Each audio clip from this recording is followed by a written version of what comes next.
Okay, so it's Cat Stanley Space Demon coming at you again, and today we're going to talk about why Kiss guitarist Bruce Kulick hated the album Hot in the Shade.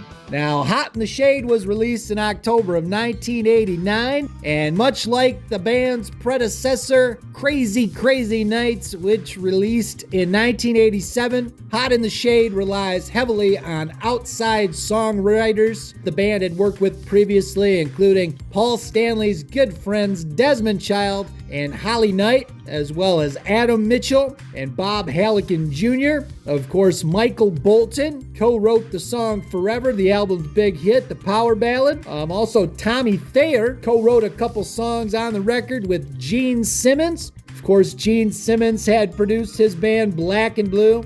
This would be years before he joined the band in the spaceman costume, made famous by Ace Frehley. Another guy on there who helped out with songwriting, a guy named Vinnie Poncia. Now, Vinnie Poncia had originally produced Peter Criss's 1978 Kiss solo album and would go on to produce the band's 1979 album Dynasty, as well as 1980's Unmask. They had actually hired Poncia as the producer at the behest of Peter Criss, and the first thing he did was sack Peter Criss, basically. He brought in a new drummer, Anton Fig, to play the drums on the record because he didn't think Peter Criss had the chops. So how about that? Prior to producing Peter Criss's record, he had written songs with Ringo Starr and produced records for Melissa Manchester, as well as TV's Wonder Woman, Linda Carter. Did not know she was a singer. I just remember the way she filled out that Wonder Woman costume rather nicely, even as a little kid. Couldn't help but notice. But now, in order to save money on that record, Gene Simmons and Paul Stanley decided to produce the album themselves, which didn't sit very well with guitarist Bruce Kulick. Here's what he had to say about that. With Gene and Paul producing the albums, they thought that no one knows Kiss better than us. They felt we know our market, and it seems very hard to be able to break beyond our market. It's like, we can spend $1 million on this, but we'll still only sell X. If we spend $500,000 on this and we do it our way, we'll still sell X. Do I feel that the music and the band suffered? To a certain extent, and it's not because neither of them are really talented or capable of doing a good job. So Bruce Kulick felt that it was purely a financial decision, and Gene and Paul, the band, suffered because they had chosen to produce the record themselves. Now, the band had come off the release of the compilation album Smashes, Thrashes, and Hits in 1988, which featured a couple new songs written by Paul Stanley along with Diane Warren and Desmond Child, neither of which Bruce Kulick was very fond of. Here's what Bruce had to say about those two songs. Let's put the X in sex, and you make me rock hard. With regards to the X and sex, he says, I was disappointed in the song because it was like flavor of whatever was going on in the music scene then.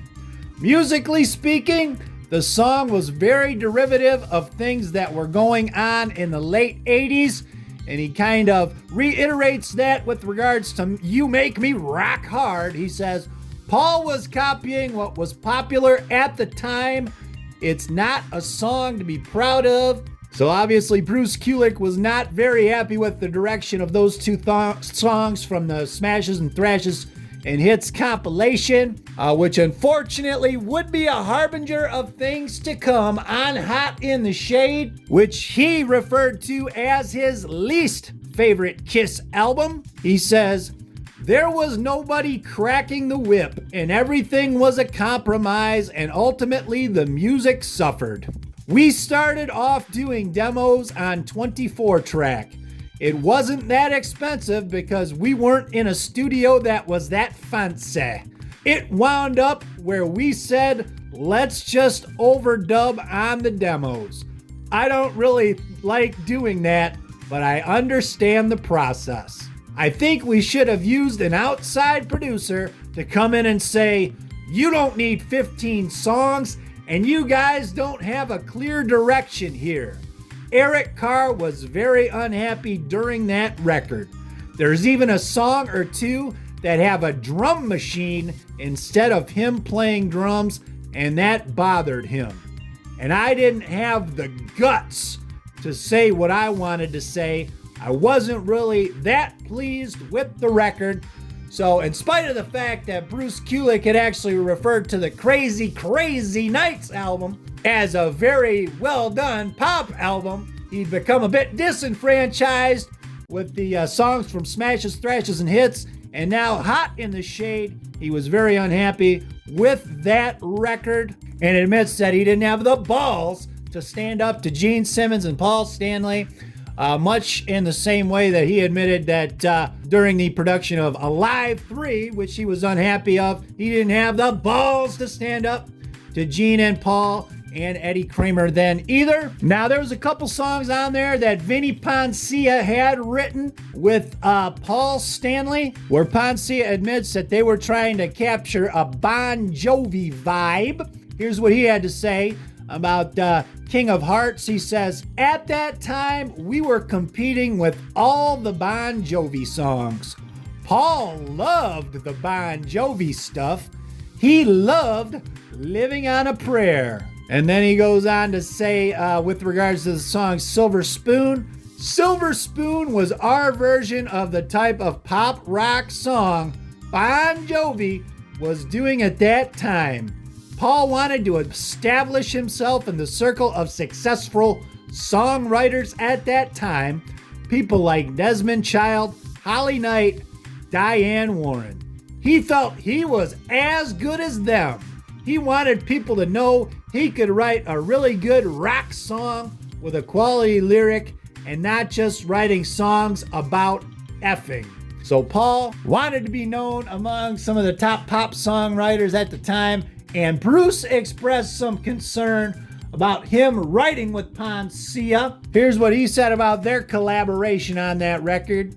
Vinnie Poncia started writing with Paul.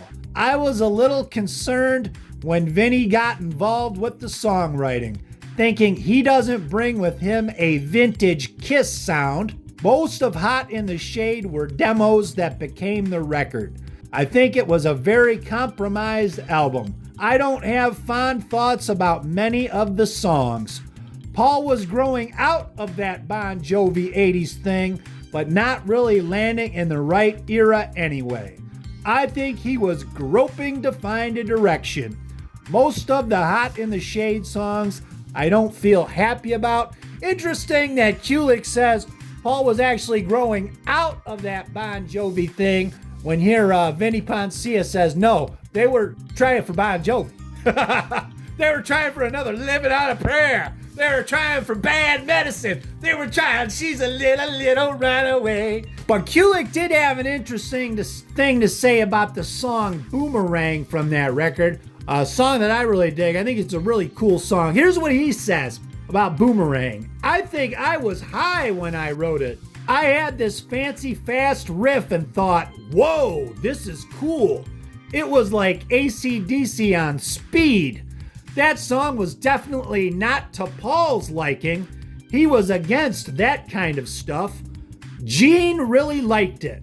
As much as Paul hated it, we needed an up-tempo song for the album. And why am I not surprised that Paul Stanley didn't like Boomerang? Such a kick-ass song. Maybe it had a little too much balls for Paul. Maybe it wasn't sensitive enough for him. But, I don't really get the AC/DC comparison, but I think it's a really damn cool song. It always kind of reminded me of David Lee Roth. Got a couple songs off of his first solo record, Eat 'Em and Smile, Shy Boy, and Elephant Gun. I always thought that Boomerang kind of had a similar vibe to those two songs. I think it's a really cool song, man. And for some reason, I'm not surprised that Paul Stanley wouldn't like it. But Gene dug it, and I really dig it too. But another interesting thing he has to say about the song Prisoner of Love, another Gene Simmons track. Kulick says this. He says, Gene turned Prisoner of Love into a shuffle And it wasn't. It was very frustrating for me. I had a really cool Def Leppard-y plucking guitar thing like Domino, but slower. It had a great groove to it. I remember Gene pulled into the garage of the condo where I was living in his Rolls Royce and said, "Bruce, I think we need to change this into a shuffle." And I was like, oh no. In some ways, I felt it did work, but I was already happy with the song. Now, listening to that song, I actually think the shuffle works on that number. Now, not having heard, it's kind of hard to disagree with Bruce Kulick, not having heard his original vision for the tune, which I guess had more of a straight up rock beat, but I think that shuffle works on it, man. I actually think it's a pretty decent song. But anyways, so Bruce Kulick expressing some of his frustrations with that Hot in the Shade record, calling it his least favorite Kiss album. But he does go on to say there were a couple of shining moments on that album, including Forever, which he called a big shining diamond on the record. Originally, he had done the solo on that song on an electric guitar, but at Paul's suggestion, he played a Zeppelin acoustic style solo, which he was very happy with. He also called it an important song that people play at weddings.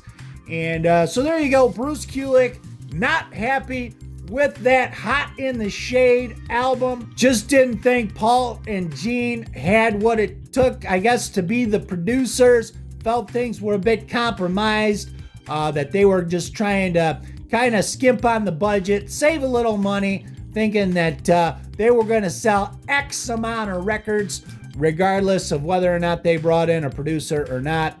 And so there you go, Hot in the Shade. What do you guys think about that Kiss record? Do you agree with Bruce Kulick, or do you think it's an underrated album that doesn't get enough love in the Kiss canon or catalog or whatever you want to call it? But that's the video. Hope you guys dug it, and we'll see you next time. Who's here?